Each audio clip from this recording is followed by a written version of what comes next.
A big Love-A-Lution, all you beautiful beings out there. Coming at you, John Paul, Sebastian, and Amy. The third installment, Be Your Own Self, okay? We're on our third installment of our podcast. We're so excited to have a very, very special guest, a great friend, an ex-order follower, prison guard, Marine. He's written 2 books sharing his knowledge and experience. The one, the only Dan Arnold. Welcome to the LUV-A-LUTION Podcast, brother. How you doing? Hey, man. Thank you for having me. I'm doing great. This is Thursday morning, and it's in these mornings that I usually do my coffee rants. So this is perfect. Awesome. Well, cheers, brother. We're so excited. Dan came to visit us at the LUV-A-LUTION headquarters for all the listeners. And we had a wonderful 5 days of truth, love, and freedom, sharing knowledge, experiences, and information. And had a wonderful time. Yeah, we did our tarot reading. He read our tarots. Yes. Cards. It was amazing readings. He's a spiritual anarchist, brave Lionheart, and we love you so much, Dan. Thank you for coming on the show. Oh, thank you so much. Love you guys too, man. You guys, well named. It is a LUV-A-LUTION. That's what the world actually needs. Absolutely. It's an honor to be on the show. It was great to come up and meet you guys in person and hang out. It's a very calming place filled with 3 times a day we were learning.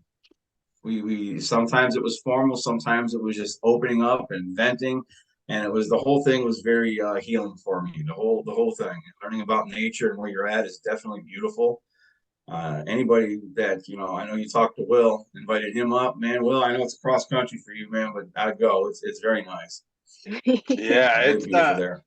It's the Wild East, and not many make it this far. Yeah.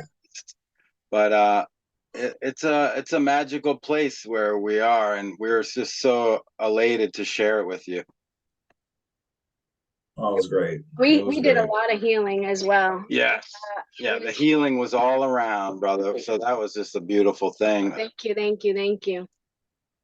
Yeah, no, I mean, it was my pleasure. Like when you told me that I have a very calming presence, that's not always the case, but I'm glad that I've heard that from other people before also. So that's great.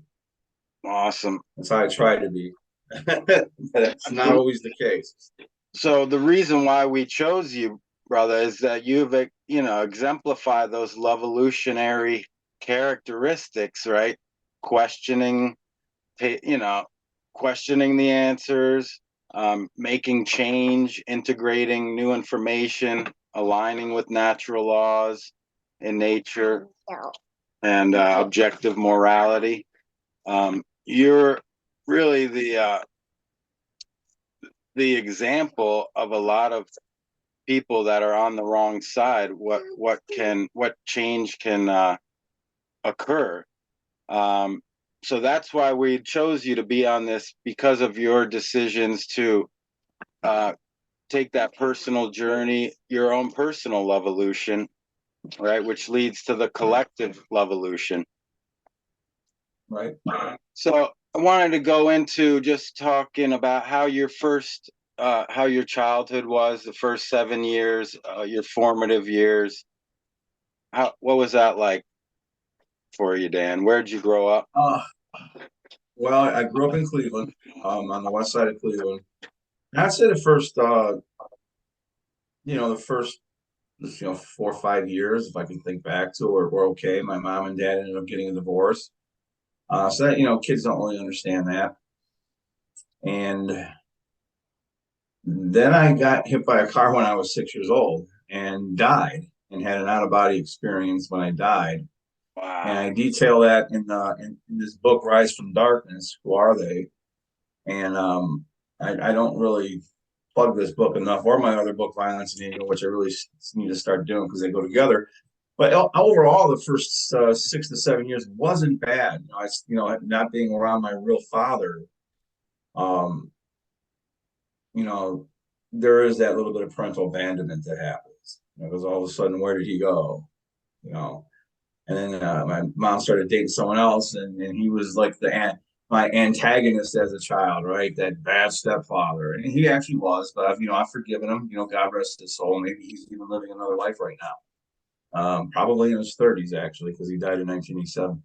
But anyway, yeah, it was overall not bad. A little bit of child abandonment issues. I did have that thing when I got hit by a car, and I never knew that I had that out of body experience. I had the out of body experience. I vividly. I remember seeing the bright lights. I remember seeing people around me, and it was like from a perspective of the corner up above. It's like what a lot of people describe with an out of body experience. But I didn't find out so many years later that I died, because I had told my mom about this dream, and I remember my body jumping on the table. So I remember feeling the jumps. They had the paddles on me to bring me back, is what it is. But when I was explaining this to her when I was like maybe 13 or 14, it hadn't even really, I hadn't really made the connection to that. So she went and got the records. She never even knew. She found out that I had flatlined. So that's when I realized, so all that stuff just wasn't a dream. That was more than likely an out-of-body near-death experience at age 6. So other than that, it wasn't a bad childhood. I wasn't fighting for my life or anything. It was, just some of those normal things. Sometimes, kids got to go through that. Yeah. Parents separate, and you have these parental abandonment issues and stuff like that. But yeah, that pretty much describes me for 7 years. Awesome. So this next question, do you have any follow-up? Nope, right. The next question, when did you realize that or what helped influence you to choose the profession of law enforcement? Good question. We're close to the same age. We're Generation Xers. I grew up in the 80s. And I grew up in the 80s watching G.I. Joe and cop shows and all these things that kind of glamorize order following, right? Like you're going to be a heroic person and be a hero and all this stuff. And it's social engineering. And it was pretty much why I wanted to do that. I remember telling my real dad, when I grow up, I want to be a good guy. I don't want to be a bad guy. Mm-hmm. And the cops and robbers, the police were the good guys, right? And many tried to be. Yeah, the system's just stacked against us to where we can't. And then when you really start to understand objective morality and natural law, it's a hard pill to swallow. That you're not really the good guy, because you're even doing the best job you can possibly do. You're still upholding the moral system of what amounts to slavery. Yeah, that was a hard pill for me to swallow. But yeah, listening to like G.I. Joe, he fights for freedom wherever there's trouble. It's more like he fights for slavery wherever he's ordered. I can name, you should just do the whole different song. Yeah, you did switch up some words. Yeah. Yeah. But yeah, that's kind of what made me want to do it. And then again, you get back to those parental abandonment issues. It was a cosmic abandonment that Mark Passio had done that made me not go back into it. Finally, I could have gone back into it after seeing that. I'm like, no, I'm just not doing it. So after I got over the cognitive dissonance of not liking that. Yeah. When did you realize that this profession wasn't for you? It was all wrong, and you were part of the problem? Well, 1995, I quit being a prison guard, which is its own little form of law enforcement. And then I ended up going back and I became a part-time cop. Then I ended up quitting again in 2008, and then I went back in 2011. So I had this on and off, I would say just ongoing battle with the job. So every time I leave, I would take a pay cut, and several years later, it's like, well, I'll go back, and maybe I can do more better. I can police better this time, and like vote more harder. If we just vote more harder, we can make a difference. And then finally, I just got to the point where in 2015, where I was just done with it. I'm done. I was through, and I went back, worked one more time in it, and then never again. But one more time in 2019, I did it one time.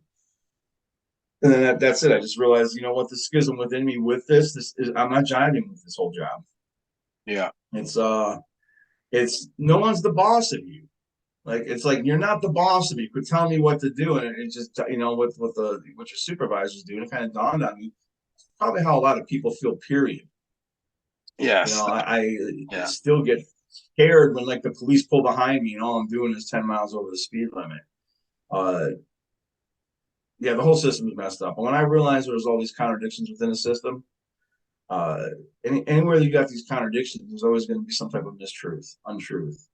So I couldn't handle the contradictions within me anymore doing that job. Mm-hmm. This is why a lot of people leave mainstream religion, because of all the contradictions in that. So it's those things, since we're a child, that allow us to accept these contradictions in the first place, that keeps us enslaved, in my opinion. It's the contradictions that we're dealing with right now in the world with politics and everything else that's keeping us enslaved, because we just accept the contradictions. It's always the yeah buts, the yeah buts. Yes. So yeah, for me, getting out of police work was just, I had to finally make that final decision and say, no, I'm done. And I've been invited back since my hair's grown long. They want me to come do vice in a couple different counties, 2 different states, 2 different counties. Do I want to come work vice? I politely declined. Wow, good for you, brother. I don't want to chase people for marijuana and for vices. They need therapy. They don't need to be arrested and cited. No, absolutely. Yeah, it's not going to fix their problems. No. Right, exactly. Yeah, I had that same mindset too, growing up with G.I. Joe, Top Gun, that make it look so cool, and that go fight the bad guys and fight King Cobra, and I couldn't wait to get to the military, and thought it would be a great time. However, I learned from my brother's mistakes, and just didn't like being told what to do by anyone, period. So I wasn't going to really, Great. Dan, they think go ahead. What advice would you give to current order followers? Leave the job.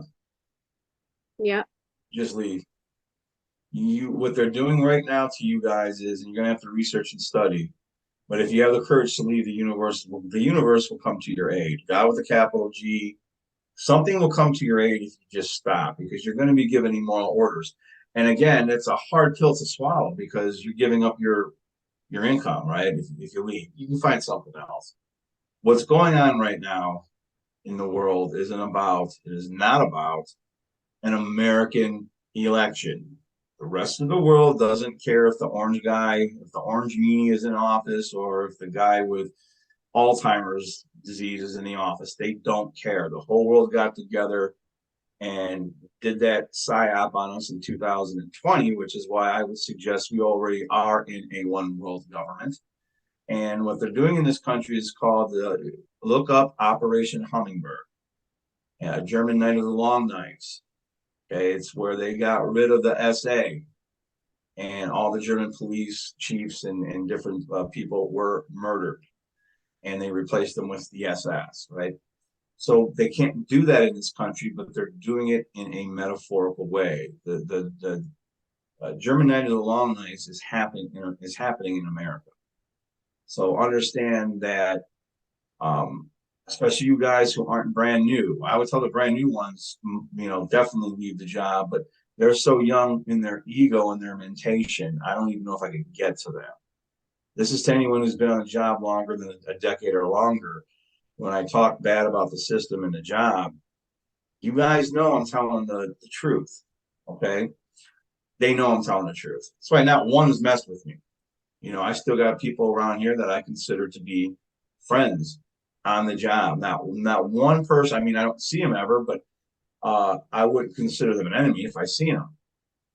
I have not had one person mess with me since I started speaking out, because they know, damn, he's telling the truth. This is a fucked up system. Excuse my language. Not at all. And I think that's part of. Sebastian knows what we got to help the world do as far as their heads are concerned. That's what we're going to work on. My advice is just leave the job, man. It's an immoral system. It's an immoral job. Leave the job. Don't do their bidding. Okay, there is a they. find out who they are, and don't do their bidding.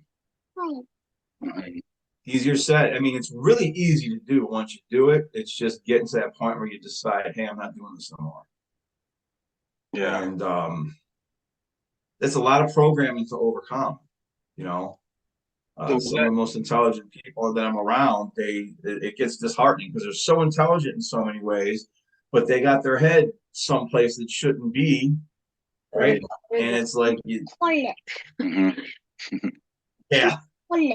So it's like it's really hard. It is a tough thing dealing with. It takes patience, and I got to remember, hey, I was there too. That was me.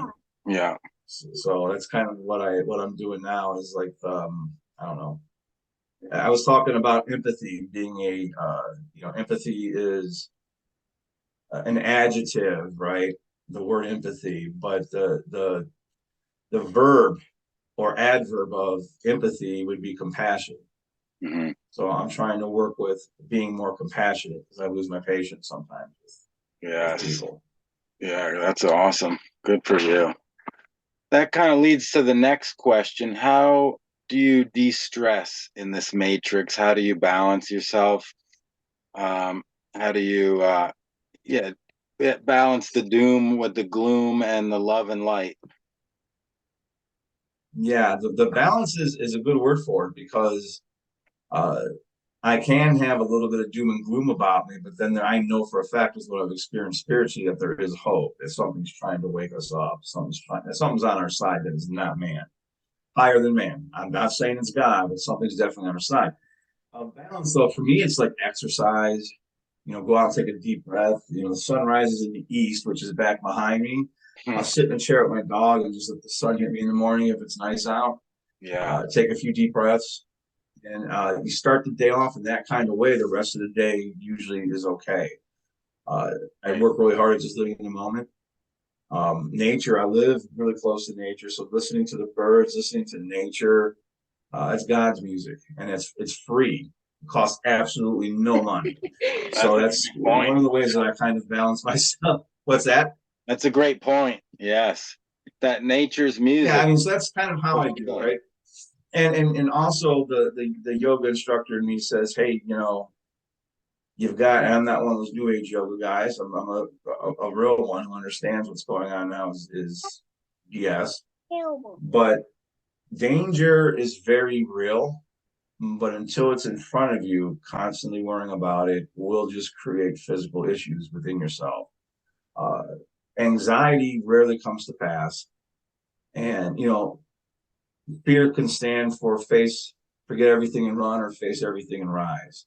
Wow. And I'm not going to let fear, anxiety of something that hasn't happened yet create. Now, I'm not saying I'm not prepping. Like, I don't want to have a fire in my house, but just in case there is, I've got a fire extinguisher downstairs. It's a pretty good one, actually.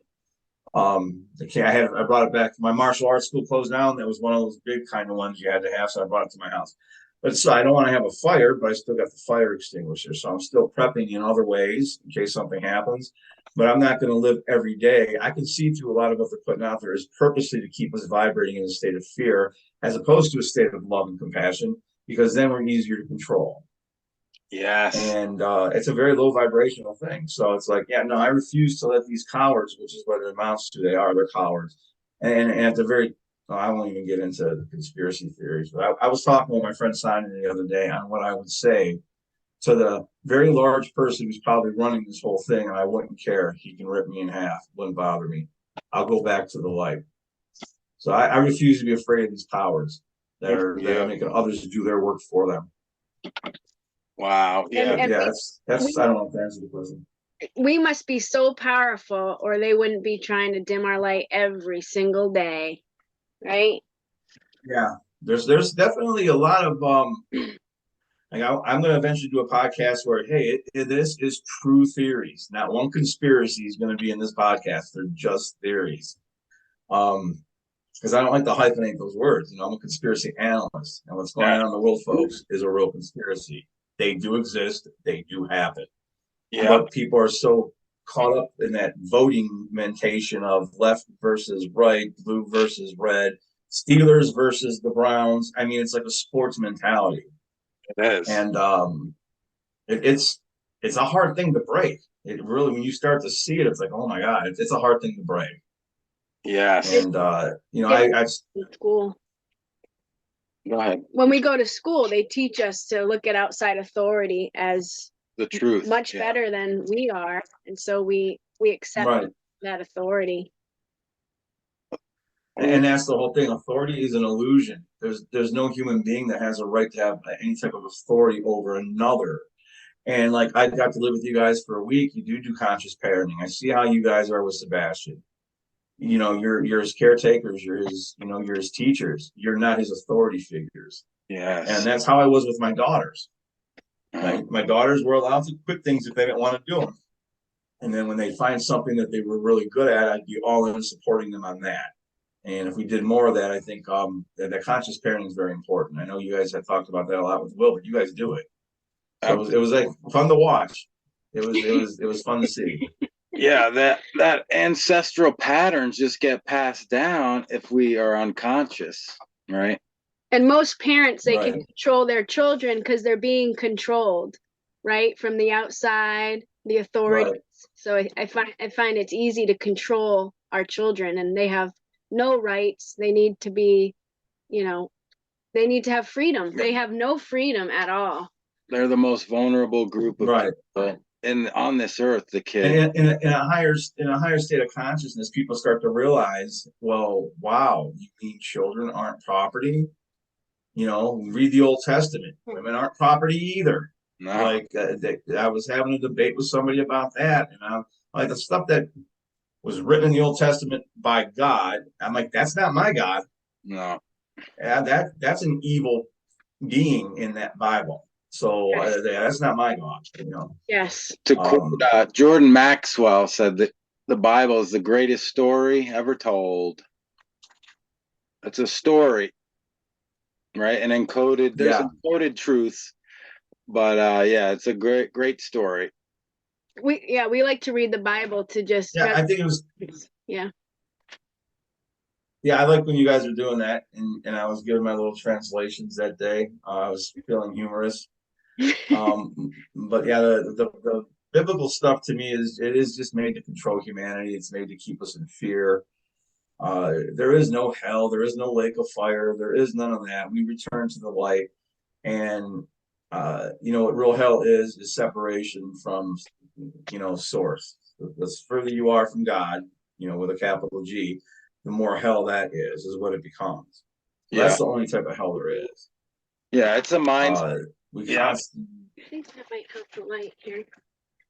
Right. I mean, it's that depression. We've all kind of been in the pits of that shadow work, or the, feeling down. And that's where they want us, right? That where fear is a very easily controlled frequency, where love will create is a frequency that is out of their control, which scares the crap out of them. That's how they control us, is with fear, right? Fear of death, fear of consequences. People would quit their jobs, And as soon as we realize, as soon as we can get like order flowers to realize, hey man, as soon as we get the whole society to realize these flesh bags are leaving us someday. We are light. We're going to return to the light. We aren't this in this 3D reality. This is our manifestation of what we are. We're light. Love and consciousness is what we actually are. And when order,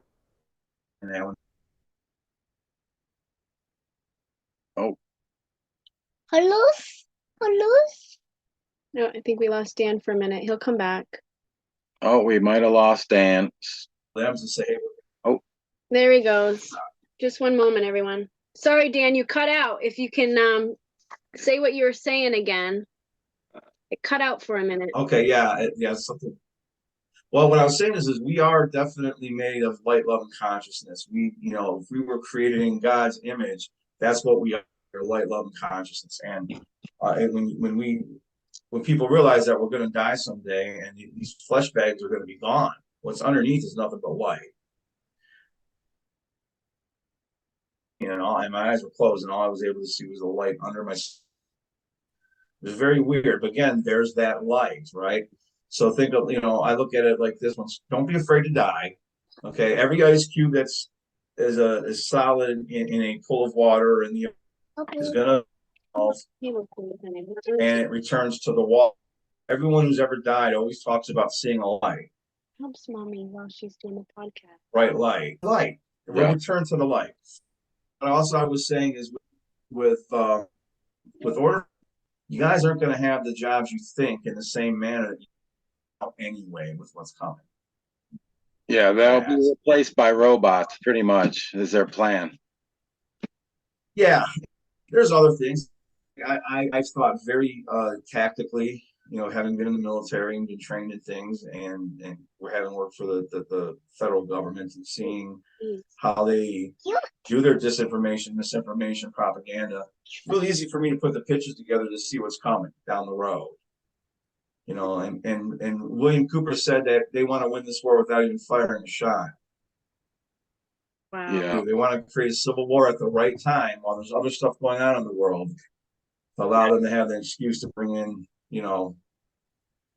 peacekeeping troops to help out our emergency services that are so overwhelmed. Yeah. All this is being created is what I'm getting at. And again, this isn't to live in a state of fear. I'm not afraid of it. It is what it is. I would tell everybody, don't let yourself vibrate in fear every single day. Get out in nature, breathe, and remember you're a human being. And none of us are perfect. Embrace that imperfection and live life. They don't like that. They don't want that. No. So, It's great advice. Thank you, Dan. So, on a lighter note, we were wanted to ask you what kind of animals you have that keep you company. What kind of pets? Well, my partner in crime, my dude who's got my six. When I'm around my bonfire, he's outside right now. He's Knuckles. That's his name is Knuckles or Knucklehead. He's like about a 55-pound dog, and he thinks he's 155 pounds. He doesn't know that he's a smaller dog, but he's got part pit bull in him. He's got a little bit of German Shepherd, Labrador Retriever, and part pit bull. So he's really not afraid of anything. Great dog to have.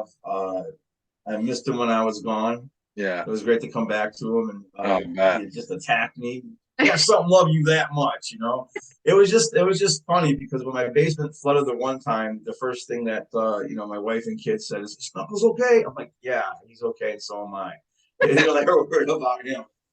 Yeah, that's like my only animal companion that I have. The rest of it's just nature. I usually have a lot of birds that come down, and there's been some weird events. Like I'll be sitting back there by the fire, and I keep looking back outside to where my little fire pit's at and stuff.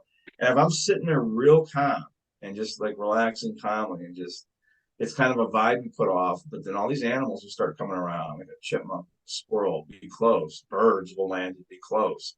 And I'm not saying this was like that, like I'm Homer Simpson having a spiritual awakening, all these animals are coming down to me. But it's close to that. When you get calm, they sense your energy, and they're not afraid. They'll come close to you. Yeah. So I get a lot of that back here, and that's another thing that feels good. Animals are on our side. The ones who haven't been trained to attack boats. Yes, absolutely. And they can't be programmed like humans. They're freer than us. We tell people they're a lot freer. And for parents, we always say, look at the animals. They're outstanding parents. We have some work to do. We have to learn from the animals. Yeah. Absolutely. They don't send their kids away to there's yeah, you're right. They don't do that. They teach them themselves, and they don't have to pay to live anywhere. I've got one in my bathroom window between the screen and the window upstairs. It's a big nest. Oh, and wow. There were birds in it last year, and then they left by the end of summer, and now they're still in there. I've posted pictures of them and made videos and put it on Facebook because I wrote about a bird's nest being built in a house next to me during one of my childhood misadventures with my stepdad. And it was a bird's nest I was watching back then. And then there's one in my window here. So I'm like, wow, isn't that synchronistic? So watching the birds come in and feed the little birds. And I mean, yeah, it's beautiful. I don't use that upstairs bathroom, bathtub or anything, because I don't want to disturb them. But funny enough, my dog will go jump in the bathtub and just lay down because birds calm dogs down. Wow. bird sounds and birds tend to they like that sound. So he'll just be laying in there chilling. And I took a picture of him in the bathtub one time and posted it, on Facebook. That's what he's doing. The birds are relaxing. Wow, that is great. So Have you identified them yet, Dan? Identified with who? Birds. Do you know what kind they are? Oh yeah. No, those birds, those are a type of sparrow that's around here. Awesome. Cute. It's like the most common bird, but they're pretty. It's the most common bird around here. I was hoping it would be something that had much more deeper meaning, but sparrows have a good meaning. It means you have a happy home. Oh yeah. So absolutely. House sparrows, they're beautiful. We love all birds, just so everyone knows we're huge birders and love sharing bird knowledge. Yeah, it's fine, honey. And we often ask yeah, would you trade your what's that? I'm we sorry. often ask that question to people, would you trade your arms for wings? And most people say no way. Yeah. I would. Same. Can I have my hands at the end of those wings, like maybe a bat or something? But I would definitely want the wings. Yeah. Most definitely. I'd come fly up to Maine. I wouldn't have to drive, just float. Nice. I'm all done. Right. I'm not playing with So you. another question, brother. What would you say to young kids that are aspiring to be cops and go into the military? Funny you asked that. So there's a young 18-year-old man I'm teaching. I'm not going to say no names, but I'm teaching him martial arts. He really wants to be, a cop. And I can see the reasons why. I can see the psychological reasons why. And I'm addressing those in a way that are, I'm doing it sort of covertly. I don't want to just overtly say being a cop is bad. I'll tell some of my own bad stories on the bullshit I dealt with. But what I want him to realize, what I would tell any kid wanting to be a cop is go train, go do a martial arts, go exercise, lift weights, breathe, take yoga. I highly recommend some type of physical activity. Do martial arts of some kind because you need to come into your own power. You need to realize your own power. Your power and your worth does not come from a uniform or a shiny thing on that uniform. You have to realize your own power. So this is one of the things I asked him to do. Because I just said, listen, I'm not going to tell you not to be, because I gave him a reading. And the card said, don't be a cop. Wow. Then he got the Knight of Pentacles, which is a cop, basically, in the tarot deck. It can represent a cop. But I took that as later on, as I thought about that, to listen to that cop. That's listen to me, don't be a cop, is what I was trying to tell him.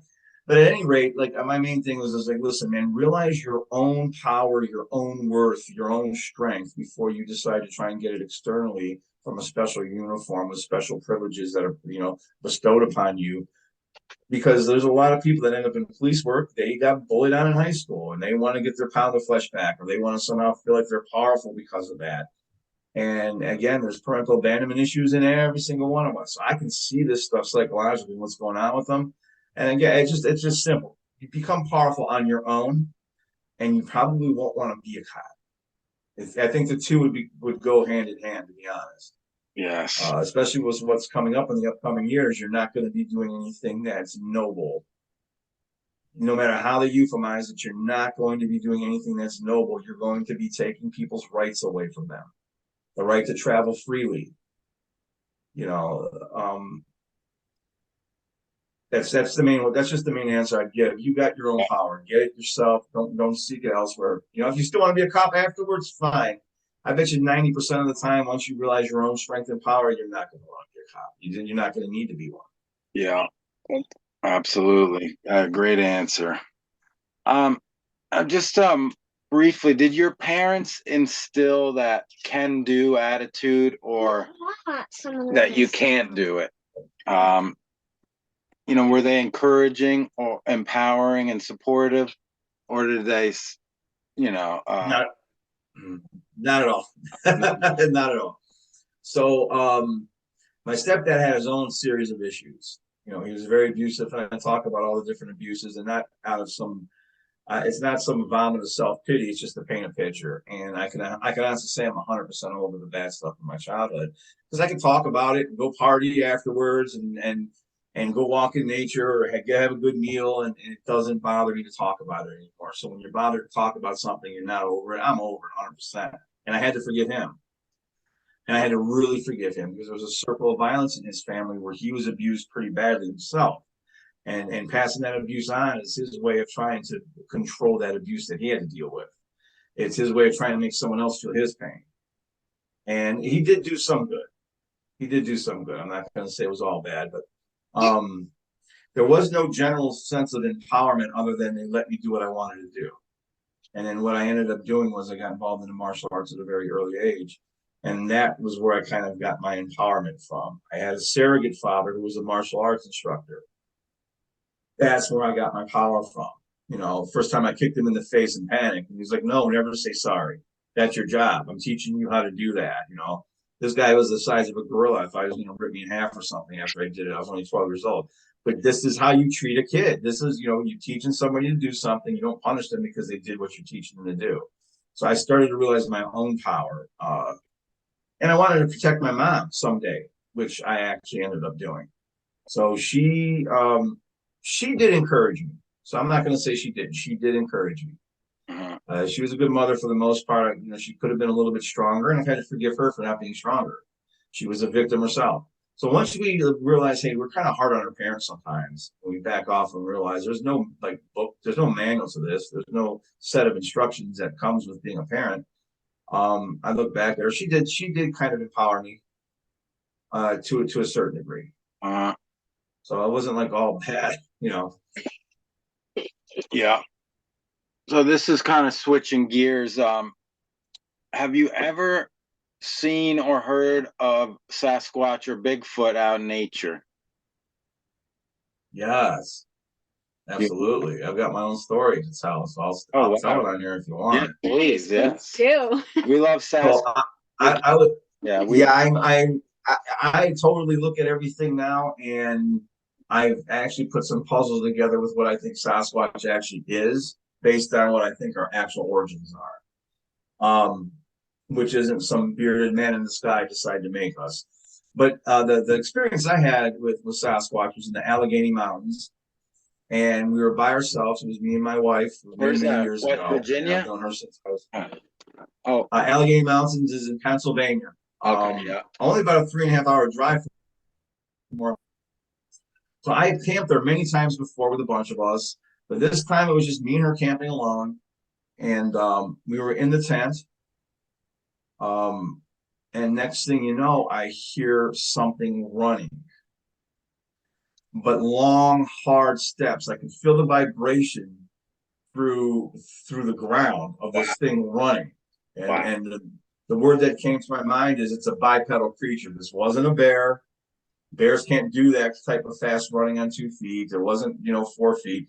And it was like boom, boom, boom, boom, boom, boom, boom, and then it'd be boom, boom, boom, boom, boom, boom. Wow. And it did that several times. I'm like, holy cow, because you could feel the ground shake. And then we were at the bottom of a hill, and it came running right at us this way, and then I heard it go up the hill. Wow. And then and understanding spatial noise and those types of things, the more you're outdoors, the more you can figure that kind of stuff out. And some of the good stuff about, having been trained in the infantry is I spent a lot of time camping in the Marines. So you get used to this. You can tell this kind of stuff rather easily. You don't have to have special training for it, but I do have training. I felt it go up the hill. And I was like, what the hell's going on? And I'm thinking to myself, is this some giant, excuse the terminology, hillbilly with night vision equipment messing with the city folk? I mean, Appalachian American, I'm sorry. But there's no way that they could have to weigh 900 pounds to make the ground shake like that. Yeah. And the steps were far apart. This was something big and heavy. And then it came running down the hill, getting louder, right at our tent. And I was like, holy cow, I didn't know what else to do. So I jumped on top of my wife. I jumped on top of my wife to protect her and kind of tried to protect myself. And I thought he was just going to cave the tent in. And then he veered off and kept going, and he didn't come back. Wow. But yeah, that was my story. And then I remember, like, I had a gun with me. So I opened up the tent, and this is like straight from the 80s, man. Dove out of the tent with my gun. Don't recommend anyone do this, even if you've been trained. It's dangerous. I could have shot myself. But my trigger finger was indexed properly, and I know how to do rolls and stuff. I roll out, I come up, I look around, nothing. That night we had the lights on, we made a big fire, and the next day we didn't get much sleep. It was just weird. The next day, I was younger, fresh out of the Marines. So what I did the next day was I'm gathering wood. I'm sharpening stakes, sticking them in the ground around their tent. I'm getting ready to do combat with Sasquatch. And I glanced over at my wife, ex-wife, I glanced over at her, and she just had this really stressed look on her face. Like, she was stressed. And I wasn't like happy or anything, but I was, whatever. And I talk about this in my book, Violence and Ego. And I talked about it in your reading that, last week. I seen the stressed look on her face, and all of a sudden occurred to me, I could just leave. I don't have to fight Bigfoot. Like, we can leave. So I had a big, huge bonfire because we didn't want to waste the wood. I, played with my gun a little bit. And, that's why we were at the bottom of a hill, because that hill made a natural backdrop for shooting. And, when I think about it, it could have been the shooting that I had done earlier that day. Yeah. It could have brought it. It could have definitely, knowing what I know about Sasquatch now, could have brought Sasquatch like there to say, hey, man, we're watching. You better not be shooting anything. Yeah. And not just because they're trying to protect nature. They don't want to look at that. They eat meat. They'll eat anything. They don't want competition for their food source. So maybe it was thinking that, but it could have, like, if it wanted to hurt us, something that strong could have just thrown a huge tree on our tent and we'd be done. Yeah. What time of day was it? That was a real. What's that? What time of day was it when you heard the Bigfoot walking around? Like, is it? That was night. Dusk? Yeah, it was probably 11 o'clock at night. Middle of the night. 11, 12 at night. Yeah, completely dark. Yeah, and I talked to a bunch of, I've talked to Bigfoot researchers and experts, and they're like, yeah, that's a legitimate Bigfoot encounter. Yeah, that was legit. Yeah. And if anyone wanted to talk to my ex-wife about it, she would. I was just talking with her a year ago about it. She's like, yeah. I'm like, why the hell were you not trying to talk sense into me? Why were you gonna fight Bigfoot with me? And she's like, because it had to do with fighting, so I was just gonna listen to whatever you said. I'm like, well, maybe you should have saved me and said, let's go. I don't think we would have won that fight, even with all my pointy stakes and everything.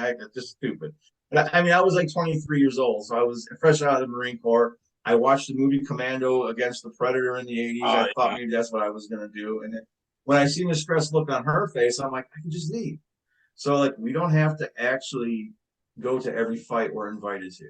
Yeah. Physically or verbally or emotionally. It's 30 years later and I'm smarter. Actually, it's about 28 years later. That's great. I'm smarter now than I was back then. But yeah. Awesome. That's a great story. Do you still speak with your family members? Do you talk with them? Yes. Yeah, I talk with my brothers. I talk with my mom, my two daughters, my wife. I talk with all of them. I'm living separate from them, but I talk with everybody. It's not bad. Like, I've had my issues with them here and there, like we all have with family and stuff. But those issues have been put aside. We're facing something so much greater right now that those issues really seem very petty to begin with, and so they've kind of been put aside. It's like there does come a time where you have to have like legitimate forgiveness for forgive the situation, forgive your own self in that situation, forgive them, and just get over it. Time does heal all wounds, and that's what's happened. So I do talk to them. I have a bunch of people hitting me up like, we want to be with you in the apocalypse. We want to be with you when shit hits the fan. No, you don't. I'm not going to be anyplace safe, more than likely. But that's still good that's what people like think about, like cool. But yeah, I got a bunch of people are going to be coming over in the apocalypse, and they're going to be they better bring their own food and water. Wow. Although I get it, the apocalypse has already happened. I mean, Armageddon. Lifting of the veil has already occurred. The apocalypse has happened. But yeah, I talk to my family. I'm very blessed. Very blessed. What about the near-death experience? The second one. Could you speak on your second near-death experience? Yes. And the second experience is definitely a near-death experience, not an out-of-body experience, because I didn't actually flatline. I have a really bad back from all those years of wearing a duty belt and that big, heavy backpacks I had to wear in the Marines. And, yoga helps it, exercise helps it. But at the time, I was getting cortisone injections. And one such injection, because the discs are so, not the discs, the vertebrae are touching.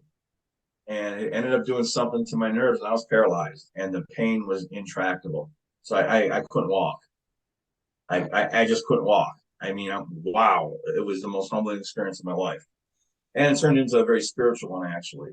So all the medications they were giving me had my breath, had my lungs almost collapsing. If I didn't have I had good cardio, I always exercise and stuff. If it wasn't for that, I might have died, actually. But my lungs were collapsing, my heart rate was getting slow. They ended up having to give me something to pick all that back up. But it was from the medications they were giving me Dilaudid every 3 to 4 hours. Wow. And all I could remember when I was sitting there, when I was laying there, and this is when I was 46 years old, and I had actually died when I was 6. I remember, being very wow, the last 40 years is 40 years in between, last time I was in this space, I almost died 40 years ago. God, did it go by quick. It just went by so quick. And I remember hearing this voice that wasn't mine that said only love and discernment can drive out hate and fear. And it was like something that just kept saying that to me while I was there. And my eyes were closed, and I could see this bright white silvery type of aura underneath my skin. Wow. It was very small. Okay. I just felt very weak. And I had come to an acceptance that I was going to die because there was nothing else I could do. There's nothing you can do. And so I was going through my own life review, I guess you could say, as I was thinking back and things were coming to me. And I remember regretting being petty. I remember there was nothing that I regretted not doing. I regretted doing, I should say. I never regretted anything I did. I regretted things that I didn't do. I regretted not loving more. I regretted my ego. I regretted ego identifying with the cop job that I had already quit at that time. And too many times people we ego identify with what we do. And in many cases, we ego identify in a bad way with what we didn't do. So I just remember laying there having all these just regretting, just being so petty and all the petty fights and all the ego and chasing my ego and all that stuff. And I remember telling a young man this, and he asked me, did you ever regret love? And I told him, answered him immediately, no, I regretted not loving more, was really what that whole thing was. And it turned into, it was like my second dark night of the soul. You can call that a dark week of the soul. But strangely enough, I'll just add on, they sent me home. And when I was finally able to walk a little bit on the 8th day, and I spent that next day, 16 hours straight, doing nothing but fixing up, when you edit a book, you got to fix problems in the book. So I had to fix up a lot of problems in this book. And I spent 16 hours straight on it, and I just started having this terrible feeling, this impending sense of doom, and I just felt completely terrible. I've never felt like this before. And I called my mom, and because they had me on steroids too. And I said to her, I told her what I was going through. I was like, have you ever felt like this on steroids? And she's like, honey, have you taken your pain meds? And I was like, no. She's like, you're going through withdrawals. And I was like, holy shit. So this is what withdrawals feel like. I remember having so many times in my past where I'd see somebody in the ER, see somebody here who was an addict or something going through withdrawals, and I really never had as much sympathy or empathy as I should have for them. And this was God's way of saying, hey, here's what a withdrawal feels like. So I was actually sitting there in amazement. Wow, this is what withdrawal. And they sent me home with this medicine called hydromorphone, which is the pill form of Dilaudid. So and they had a 10-day wean off. I weaned off in 3, but I wasn't going to do their whole 10 days. That's cool. I still got some of them from the Armageddon because pain meds might be needed later. So I still hung on to them, even though they're expired. They'll probably still work. I'm not into pills. I'm not a pill popper. So yeah, it was an interesting extension of that experience, having almost died, hearing that voice, which I think was the beginning of clairaudience, that said only love and discernment can drive out hate and fear. And I think there's room for men who have a good balance about them to resonate with those types of supernatural things that normally is associated with women, right? I did hear that.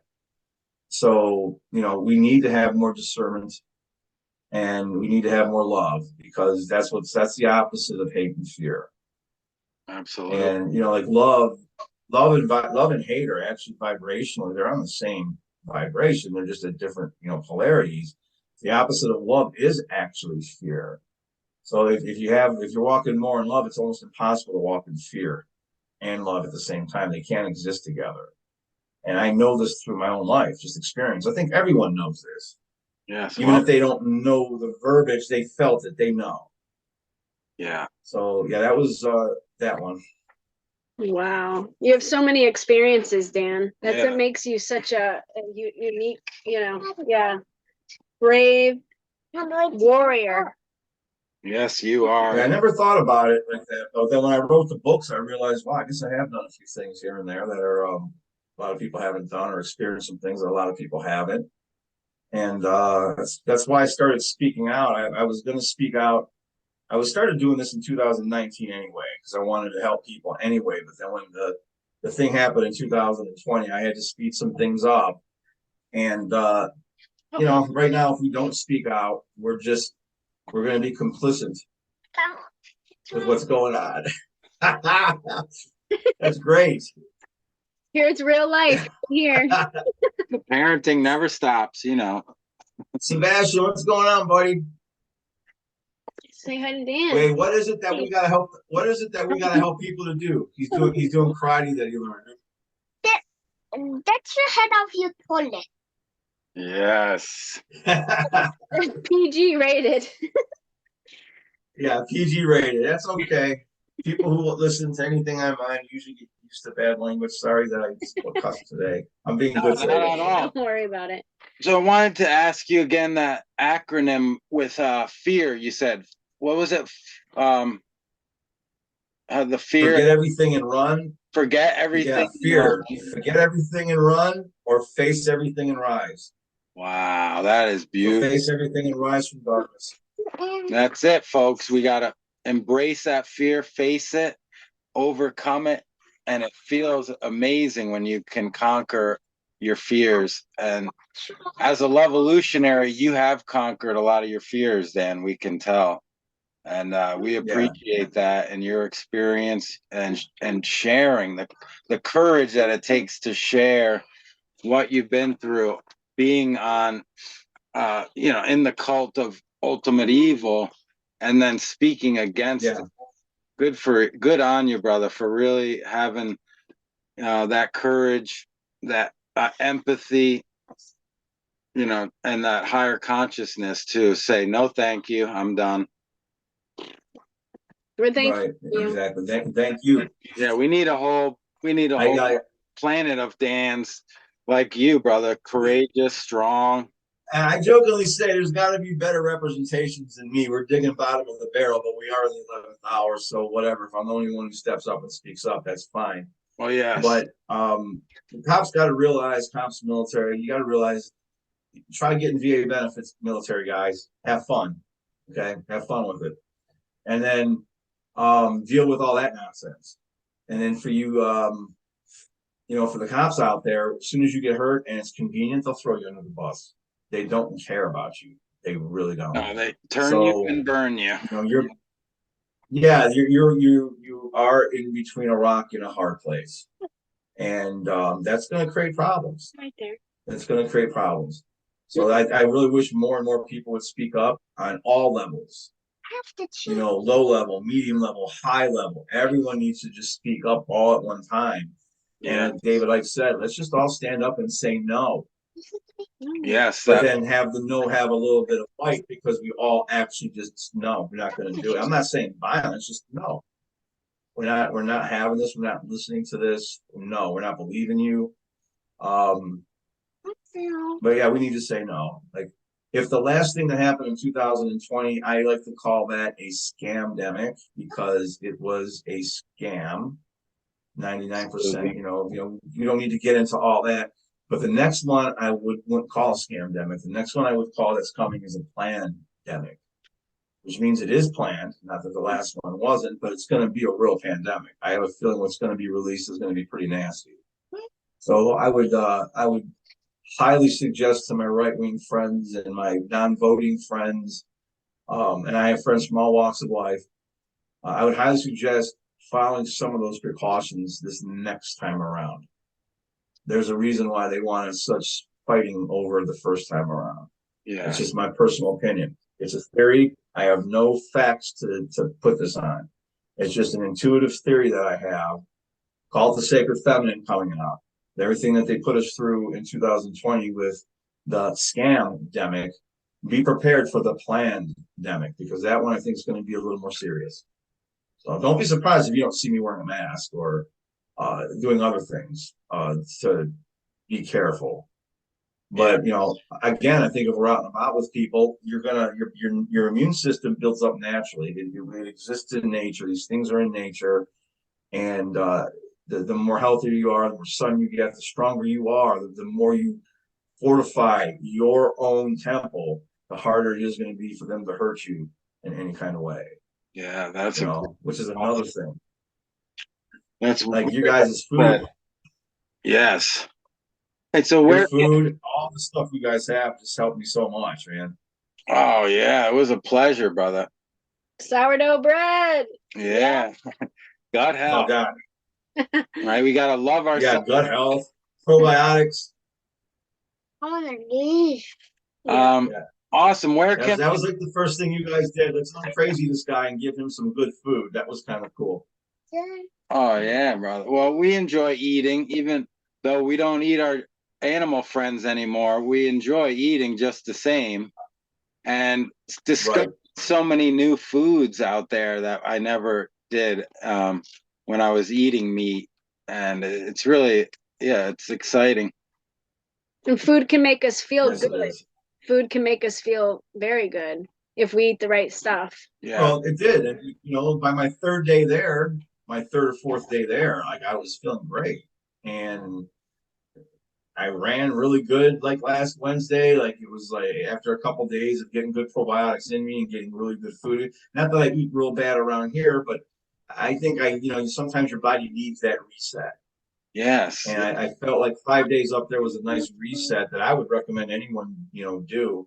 I love the idea that you guys have about having a conference up there, like a health conference and a nature conference and teaching and all that stuff, because you get out in nature, it does bring it brings a humbleness to you. Yeah. Like when you showed me all those eagles. Oh wow. I've seen all those. I've never seen that many. I mean, this isn't like one eagle. Those are like a lot of eagles. And to see the one eagle training its offspring how to hunt. Wow. It's just something I hadn't seen before. And that kind of just came to me. I haven't had no training on it. It's just being sort of naturally shamanic. I knew that's what it was doing, and I could be wrong, but just seeing that, it was just so beautiful. That whole thing was truly humbling. Those are big birds up close. They're big birds. Yeah, that was amazing experience. So where can people support your work or find you online, brother? Spiritual Anarchist 93.com. All one word, all lowercase. Spiritual Anarchist 93.com. And I'm on YouTube. I'm on Rumble. I'm on where else? Odyssey, BitChute. So I'm on several different platforms, putting information out there. On my website, there is now a link to LUV-A-LUTION. Awesome. Click on LUV-A-LUTION and it opens up to your guys' page right from my website. Awesome. Thank you, brother. I got some cool videos up there. Awesome. Oh, thank you. Like the more we spread this information, the more people start realizing maybe someone will run into this, and then they'll look at some of the truth speakers you have on your website, or they'll look at some of the links I have on my website to get to other people that they've never heard of, but then all of a sudden realize, wow, look at all that research. Look what that's a rabbit hole. Yeah. So like there's people that I never knew about. Larkin Rose. He's been doing this 25 years. I had never even heard of the guy. Wow. I got to him through Mark Passio, who's been doing it, a little bit less years, 15, 16, 17 years. And then there's just unheard of people that I never heard of that got me to him. Mm-hmm. It's cool. We're like little puzzle pieces, and we're all connecting it together. It's so amazing. Yeah, we've all got similar levels of consciousness. We got similar knowledge. Everyone's going to vary a little bit different with their experiences and all that. But when we realize what we do, everything that we do have in common is that we understand objectives, or morals are objective, and that our objective is freedom, and that the natural human state is one of sovereignty. We are sovereign. We are free. We are powerful. Those are the things we have in common. And it's the commonality that's going to create the unity that we need. And then any other differences that we may have at times with different people that want the same things we want, we can deal with that later after we deal with the enemy at the gate, because the enemy at the gate wants us all. Yeah. And I dug what you said when I was there. You said something about there's going to be a lot of these dudes at the top. They're all fighting for that same top spot. So they're going to implode on themselves. Yeah, they'll pick We've each got other their off. evil working. Yeah, their evil is working for us just as much as it's working against us, in my opinion. And I still think there's a lot of hope, or something wouldn't be trying to wake us up the way it has been since before this even started. Yeah. So I would just tell anybody, read, research. Yeah. We've got more in common than we don't have in common. No, you're right. We all bleed red. We're all in this together. And it's a great time to be alive. Yeah, it's a great time to be alive. They want us miserable, scared, depressed, and doing silent and scared, right? Like they did to the Jews. They demonized them. And they're doing the same. Other them. Yeah. So we got to come together. We got to rise up in love and truth and sharing this knowledge. Absolutely. Divided will fall and united will conquer. Of course, the old adage. United will rise. Yes. Divided will fall, united, will rise together in that truth, love, and freedom for all. Right. Well, we just wanted to give you the last word today. It been a pleasure speaking with you about your experiences and getting to know you, brother. So what do you want to say to the people out there? It's all yours, brother. Well, if I had to say one thing to the world, let's just say, I would say, we can solve all our problems in probably 2 years or less. We can solve all our problems if we make this like pact with ourselves that we're not going to try to please our bosses. Spend 2 years where you're not going to listen to your boss. Yes. Anytime you hear something that does not resonate, don't listen to your boss. So if you're that drugstore clerk or that grocery store clerk that says no one gets in here without this or that, don't listen to your boss. Wow. And if everyone quit trying to please their boss for just 2 years, we could probably be out of this. Just don't please your boss. Screw pleasing your boss. No, you're right. Take your own boss back. Yes. Yeah. Be your own. So I mean, that's love it. Be your own boss. Yes. Sebastian, who's the boss of you? Who's the boss of you? Who's the boss of you? Say it louder. That's right. Nobody. Nobody. Good. Um, Sovereignty. yeah, that's what I would say. And walk in love, not walk in fear. You know, try to have love about something every single day. Say, you know, get up and name a few things you're really thankful for. Because it's very easy for myself. I have to do that. If I don't do it, I can fall to very dark places personally. I have to say, I'm thankful for this, I'm thankful for that, I'm thankful. So I name some things I'm thankful for. I'm like, okay, everything's cool, you know. And the sky hasn't turned red yet. Troops ain't coming down. Aliens ain't invading. Everything they're trying to, you know, orcas ain't walking down my street. I mean, everything's cool. There isn't giant spiders around, thank God. So, yeah, that's pretty much what I would say. That's awesome, brother. not real profound. Well, no, that's a great message, though. People just need to walk away from following orders that are immoral and unjust. Yeah. Right. That's it. That could change this world. Start loving themselves. Start questioning. Yeah, and if you love yourself, it's easier for you to love other people. When you look in the mirror, this is something my stepdad, my second stepdad, God rest his soul, always used to tell me, if you can't look in the mirror and love what you're seeing in the mirror, you're not going to be able to love nothing else. You have to love yourself first. This is coming from an older guy. He'd be 79 years old now. So, you know, that's some wisdom. So, you know, he was mind controlled to a certain degree, like all of us are, but that's a little pearl that people will drop.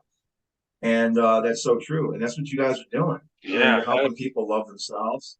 Yep. Awesome, You bro. know, Well, we love you. Yeah, to me, your guys are a good example of a little off grid and still doing the great work. You're doing both. Yes. So that's doing both.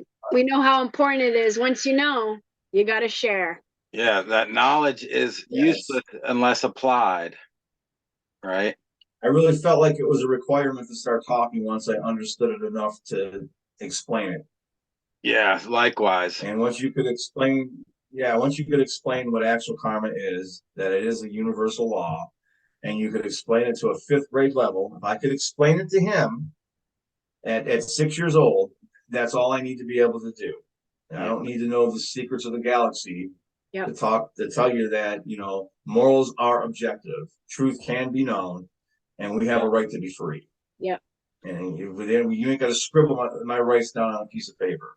No, yeah, absolutely. Yeah, that's about it. Not real profound.